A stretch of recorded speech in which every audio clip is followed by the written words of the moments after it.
start off this problem, you're going to want to start off by drawing your triangle.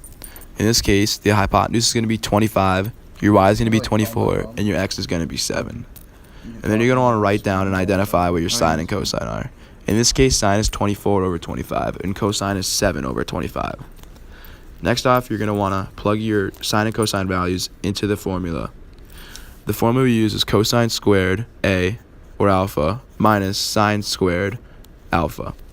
So you're going to do 7 over 25 squared minus 24 over 25 squared. Then you're going to want to solve that.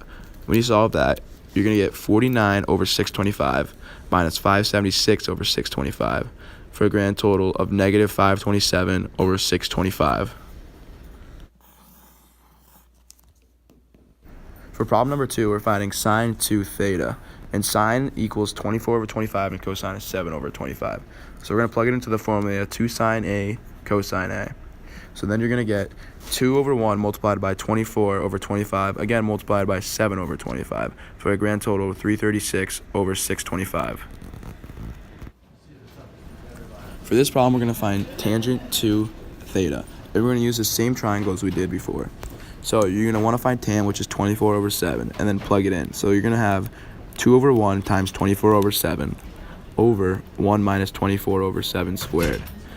Then you're going to want to multiply all those together. And then you're going to get 48 over 7 divided by 1 minus 576 over 49. Then you're going to want to simplify that. So you're going to multiply the whole thing by 49. Once you do that, you're going to get on top 336.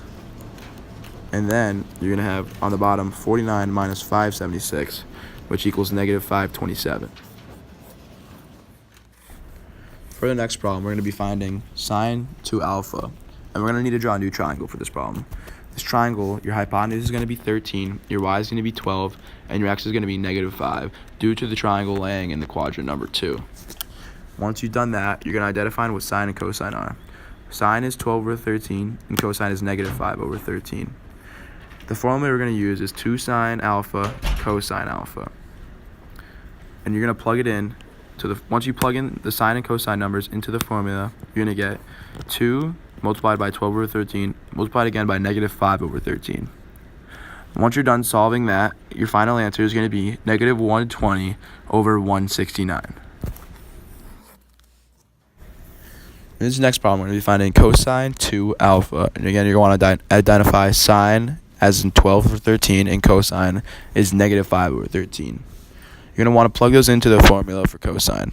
It's going to be negative 5 over 13 squared minus 12 over 13 squared.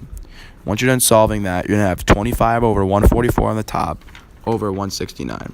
And for a final answer, you're going to have negative 119 over 169.